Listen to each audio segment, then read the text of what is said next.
Donc, chers maîtres, chers confrères, permettez-moi de discuter avec vous le cas de Madame Khadija, âgée de 65 ans, diabétique sous antidiabétique oraux depuis 18 ans, mal équilibrée, qui a été hospitalisée pour équilibration de son diabète. Elle avait une hémoglobine glyquée initiale à 11%. Sur le plan ophtalmologique, cette patiente a une rétinopathie diabétique non proliférante sévère. Elle a eu 4 séances de laser et elle se plaint actuellement d'une baisse d'acuité visuelle bilatérale. Sa vision, elle est de 6 dixièmes P3 au niveau de l'œil droit et 4 dixièmes P5 au niveau de l'œil gauche. L'examen du segment antérieur est sans particularité. Au fond d'œil, on peut trouver en outre un épaississement maculaire. L'examen a été complété par une angiographie qui peut montrer des diffusions au niveau de l'aire maculaire en rapport avec un œdème maculaire. Cette patiente a eu un ECT qui a bien montré l'œdème maculaire qui est beaucoup plus important à gauche. Pour cette patiente, que proposez-vous en première intention ?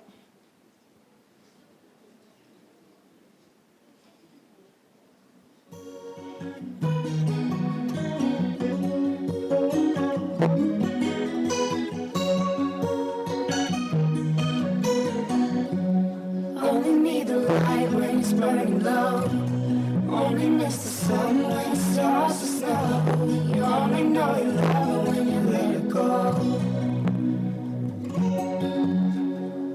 And you let it go.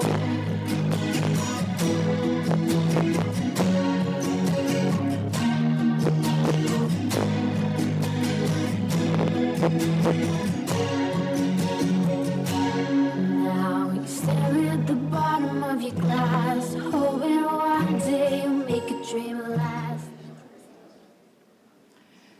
Effectivement, il faut commencer par équilibrer les facteurs de risque vasculaire, la glycémie.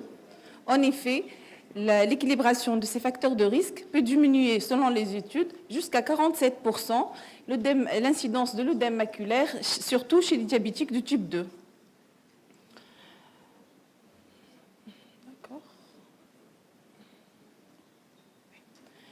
Après équilibration de son diabète, l'hémoglobine glyquée a passé de 11% à 8%. Malgré cela, on note toujours une progression de la baisse de l'acuité visuelle chez cette patiente. Donc au niveau de l'œil droit, elle est à 4 dixièmes actuellement et au niveau de l'œil gauche, elle est à 2 dixièmes. Que proposez-vous à ce stade ?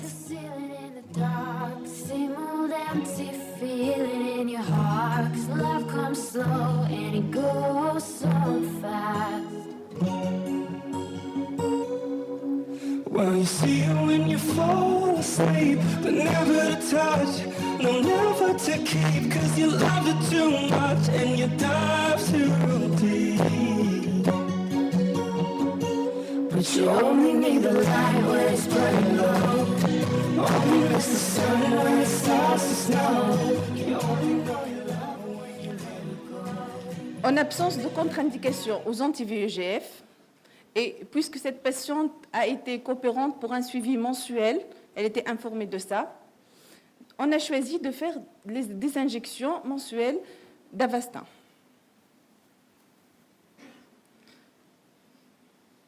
Concernant l'œil droit, après les injections d'Avastin, on a une amélioration de son acuité visuelle qui passe de 4 dixièmes avec un gain maximal de 7 dixièmes sur les 3 dernières injections. Alors, pour l'œil droit, comment on continue la prise en charge de cette patiente ?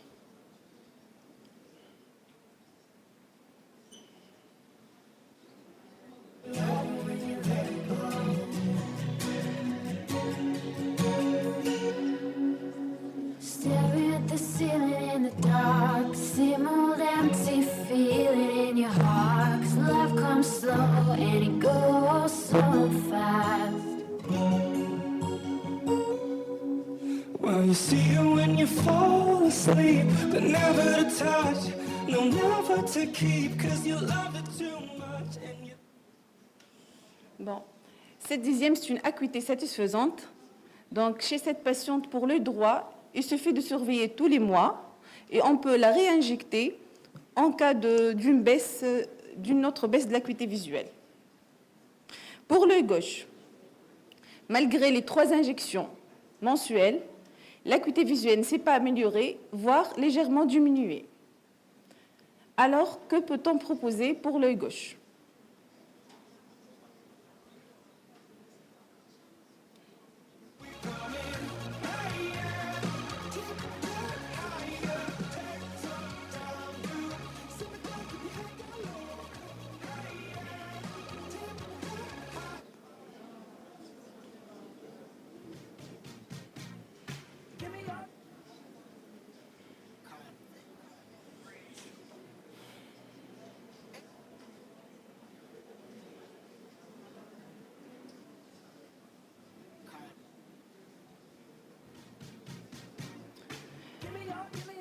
En fait, on ne peut pas reprendre les injections d'anti-VEGF.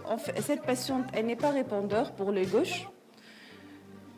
Nous, on a opté plutôt vers des injections d'intravétréenne de triamcinolone suivies d'une injection soutenunienne.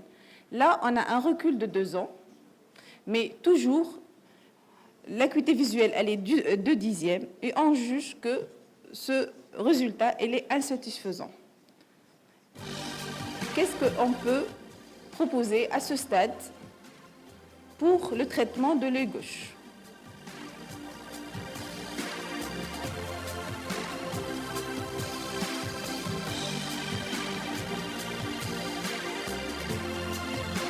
Est-ce que vous reprenez les anti-VEGF ou un traitement laser ou on injecte de l'Iluvien ou un autre corticoïde qui est l'Usurdex? She expected the world, but it flew away from her reach. So she ran away in her sleep, dreamed of paradise,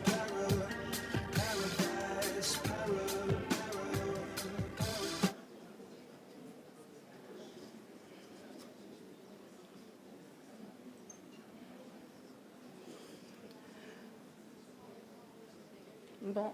Je vais parler un peu de l'Iluvien, qui est un corticoïde, l'acétonide de fluocinolone, un corticoïde en implant à injection intravétréenne biodégradable, qui a eu l'AMM en juin 2013 en France pour le traitement de l'œdème maculaire diabétique avec des réponses insatisfaisantes aux thérapeutiques usuelles. Donc, ce traitement, malgré qu'il n'existe pas en Tunisie, mais il sera une bonne indication chez cette patiente. D'accord ?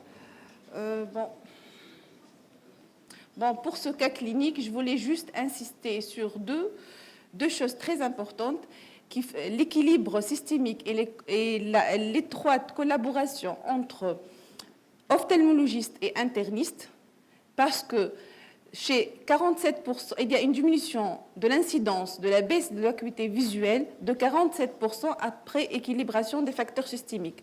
L'objectif, comme Dr Khayala avait dit, avoir une hémoglobine glyquée inférieure à 7% et des chiffres tensionnels inférieurs à 13,8.